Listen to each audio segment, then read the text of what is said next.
दोस्तों, आज की जो खबर आई है वह सिर्फ एक खबर नहीं बल्कि वैश्विक राजनीति के नक्शे पर एक ऐसी लकीर है जो पश्चिमी देशों की नींव हिला रही है। जी हां, भारत ने एक बार फिर साबित कर दिया है कि वह किसी के दबाव में आकर फैसले नहीं लेता बल्कि अपने राष्ट्रीय हित को सर्वोपरि रखते हुए दुनिया को नई दिशा दिखाता है। भारत ने ईरान को एक बड़ा समर्थन देकर पूरी दुनिया को चौंका दिया है और इस फैसले से अमेरिका समेत सभी पश्चिमी देश बेचैनी में हैं, क्योंकि भारत ने जो खेल खेला है वह सिर्फ व्यापारिक नहीं बल्कि कूटनीतिक मास्टर स्ट्रोक है। लेकिन दोस्तों, वीडियो में आगे बढ़ने से पहले आपसे एक छोटी सी गुजारिश, जब भी भारत की ऐसी ऐतिहासिक जीत की बात आती है तो आप लाइक और सब्सक्राइब पर इतनी कंजूसी क्यों करते हैं? देश की ताकत, भारत की बढ़ती धाक और हमारे राष्ट्रीय गौरव की बात हो रही है तो कम से कम एक लाइक तो बनता है ना। चलिए आज यही तय करते हैं कि वीडियो को अभी लाइक कर देंगे, चैनल को सब्सक्राइब करेंगे और कमेंट में जोर से लिखेंगे भारत माता की जय। अब चलिए इस धमाकेदार कहानी को समझते हैं। भारत और ईरान के बीच तेल का जो नया सौदा हुआ है वह किसी साधारण डील नहीं है, बल्कि यह एक ऐसा रणनीतिक कदम है जो अमेरिकी प्रतिबंधों को सीधे चुनौती देता है।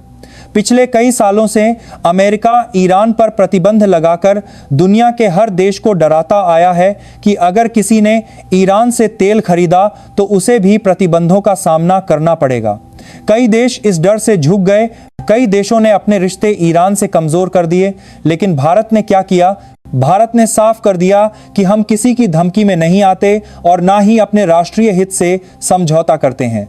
भारत ने ईरान से तेल खरीदने का एक नया समझौता किया है और सबसे बड़ी बात यह है कि यह पूरा लेना देन भारतीय रुपए में हो रहा है। जी हां दोस्तों, डॉलर को बाईपास करते हुए भारत ने रुपए में ईरान से तेल खरीदने का ऐलान कर दिया है और यह कदम इतना बड़ा है कि पूरी दुनिया इसके मतलब समझने में लगी हुई है। अमेरिका ने दशकों से डॉलर को एक हथियार की तरह इस्तेमाल किया है।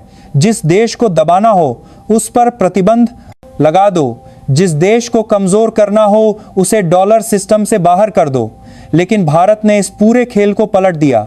भारत ने कहा कि हमें तेल चाहिए, हमें ऊर्जा चाहिए और हम इसे अपनी मुद्रा में खरीदेंगे। ईरान के पास दुनिया का चौथा सबसे बड़ा तेल भंडार है और भारत को हर साल लाखों बैरल तेल की जरूरत होती है। तो भारत ने सीधा हिसाब लगाया कि क्यों ना हम अपने पड़ोसी से सस्ता तेल खरीदें और वह भी अपनी मुद्रा में। यह सौदा सिर्फ आर्थिक नहीं बल्कि भू राजनीतिक भी है, क्योंकि भारत ने चाबहार पोर्ट में भी भारी निवेश किया है जो ईरान में स्थित है और यह पोर्ट भारत के लिए मध्य एशिया और अफगानिस्तान तक पहुंचने का सबसे छोटा रास्ता है। अमेरिका ने जब यह खबर सुनी तो उनके विदेश मंत्रालय से बयान आने शुरू हो गए कि भारत को ईरान से तेल नहीं खरीदना चाहिए क्योंकि यह अमेरिकी प्रतिबंधों का उल्लंघन है। लेकिन भारत ने क्या जवाब दिया? भारत ने साफ शब्दों में कहा कि हम किसी एक तरफा प्रतिबंधों को नहीं मानते। भारत सिर्फ संयुक्त राष्ट्र के प्रतिबंधों को मानता है और ईरान पर संयुक्त राष्ट्र का कोई प्रतिबंध नहीं है, इसलिए हम अपनी जरूरत के हिसाब से फैसला लेंगे। यह जवाब इतना मजबूत था कि अमेरिका के पास कहने को कुछ नहीं बचा। यूरोपीय देश भी परेशान हैं क्योंकि वे सोच रहे थे कि भारत उनके साथ खड़ा रहेगा, लेकिन भारत ने अपनी स्वतंत्र विदेश नीति का परिचय दे दिया। फ्रांस, जर्मनी और ब्रिटेन जैसे देशों ने भी अपनी चिंता जाहिर की है, लेकिन भारत की रणनीति बिल्कुल स्पष्ट है।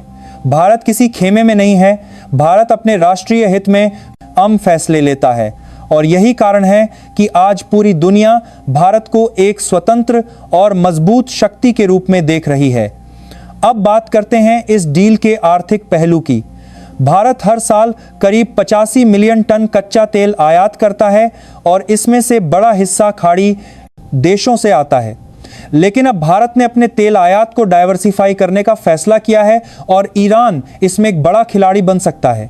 ईरान का तेल ना सिर्फ सस्ता है बल्कि भारत के करीब भी है, जिससे ट्रांसपोर्टेशन की लागत भी कम आती है। सबसे बड़ी बात यह है कि यह पूरा लेना देन रुपए में हो रहा है, जिससे भारत को डॉलर खर्च करने की जरूरत नहीं पड़ेगी और भारत के विदेशी मुद्रा भंडार पर कोई दबाव नहीं आएगा। ईरान भी खुश है क्योंकि उसे भारतीय रुपए मिलेंगे, जिससे वह भारत से जरूरी सामान खरीद सकता है। भारत की फार्मास्यूटिकल्स, इंजीनियरिंग गुड्स, कृषि उत्पाद और टेक्नोलॉजी की ईरान को बहुत ज़रूरत है और अब यह सब रुपए में खरीदा जा सकेगा। यानी एक तरफ भारत को सस्ता तेल मिल रहा है तो दूसरी तरफ भारतीय निर्यात को भी बढ़ावा मिलेगा। यह विन विन डील है जिसमें दोनों देशों को फायदा है और सबसे बड़ी बात, डॉलर की कोई ज़रूरत नहीं। अब अमेरिका की असली समस्या समझिए। अमेरिका ने ईरान को अलग थलग करने के लिए दशकों से मेहनत की है।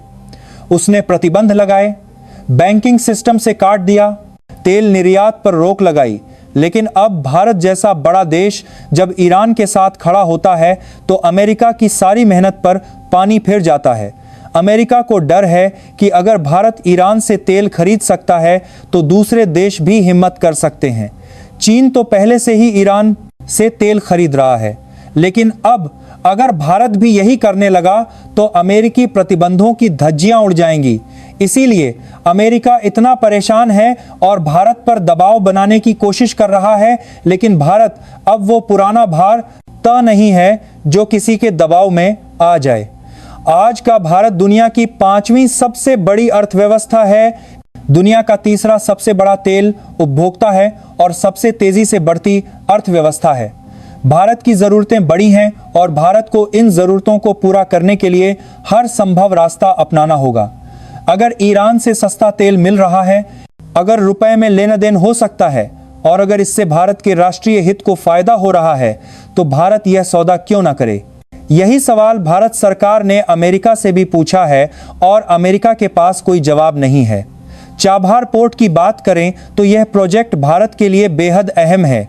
यह पोर्ट भारत को पाकिस्तान को बाईपास करके अफगानिस्तान और मध्य एशिया तक पहुंचने का रास्ता देता है।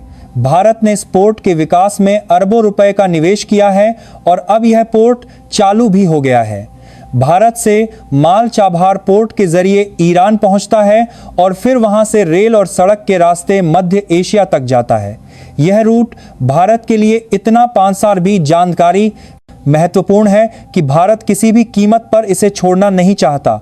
अमेरिका ने भारत को चाबहार छोड़ने के लिए भी कहा था, लेकिन भारत ने साफ मना कर दिया। इससे साफ होता है कि भारत अपनी रणनीतिक जरूरतों से कोई समझौता नहीं करेगा। अब रुपए में व्यापार की बात करें तो यह सिर्फ ईरान के साथ नहीं हो रहा। भारत ने रूस, यूएई, सऊदी अरब, श्रीलंका, बांग्लादेश, मॉरिशस समेत 28 से ज्यादा देशों के साथ रुपए में व्यापार शुरू कर दिया है। यह एक बड़ा बदलाव है जो धीरे धीरे डॉलर के वर्चस्व को चुनौती दे रहा है। भारतीय रुपया अब सिर्फ भारत की मुद्रा नहीं बल्कि एक अंतर्राष्ट्रीय मुद्रा बनने की दिशा में बढ़ रहा है। आरबीआई ने वोस्ट्रो अकाउंट की व्यवस्था की है जिसमें विदेशी बैंक भारतीय बैंकों में रुपए में खाते रख सकते हैं और सीधे रुपए में लेना देन कर सकते हैं। यह व्यवस्था इतनी सफल रही है कि अब और भी देश इसमें शामिल होना चाहते हैं। पश्चिमी देशों की चिंता सिर्फ ईरान तक सीमित नहीं है। उन्हें असली चिंता इस बात की है कि भारत एक स्वतंत्र विदेश नीति अपना रहा है और किसी के दबाव में नहीं आ रहा। पहले भारत को कमजोर समझा जाता था, सोचा जाता था कि थोड़ा दबाव डालो तो झुक जाएगा, लेकिन अब भारत ने साफ कर दिया है कि वे दिन गए। आज भारत अपने फैसले खुद लेता है, अपने हित खुद तय करता है और दुनिया को साफ संदेश देता है कि हम किसी के गुलाम नहीं हैं। यूक्रेन रूस युद्ध में भी भारत ने यही रुख अपनाया था। जब पूरी पश्चिमी दुनिया रूस के खिलाफ खड़ी थी तब भारत ने अपना संतुलित रुख बनाए रखा और रूस से तेल खरीदना जारी रखा। अमेरिका ने दबाव बनाया लेकिन भारत नहीं झुका और आज वही अमेरिका मान रहा है कि भारत ने सही किया। अब ईरान के मामले में भी यही हो रहा है। भारत अपनी ज़रूरत के हिसाब से फैसले ले रहा है और दुनिया को यह स्वीकार करना होगा कि भारत अब एक मजबूत और स्वतंत्र शक्ति है। दोस्तों, इस पूरी कहानी का सार यही है कि भारत अब किसी के इशारे पर नहीं चलता। भारत की अपनी ज़रूरतें हैं, अपने हित हैं और अपनी नीतियां हैं।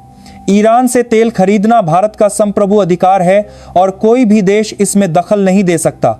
पश्चिमी देश चाहे जितने चिंतित हों, भारत अपने रास्ते पर चलता रहेगा क्योंकि यही रास्ता भारत के राष्ट्रीय हित में है। भारत ने दुनिया को दिखा दिया है कि 21वीं सदी में भारत एक ऐसी शक्ति है जिसे नजरअंदाज नहीं किया जा सकता। आने वाले समय में भारत की यह स्वतंत्र विदेश नीति और मजबूत होगी और दुनिया को भारत की ताकत को स्वीकार करना ही होगा। यह सिर्फ शुरुआत है दोस्तों, आगे और भी बड़े फैसले आने वाले हैं और हर बार भारत दुनिया को चौंकाएगा। भारत माता की जय।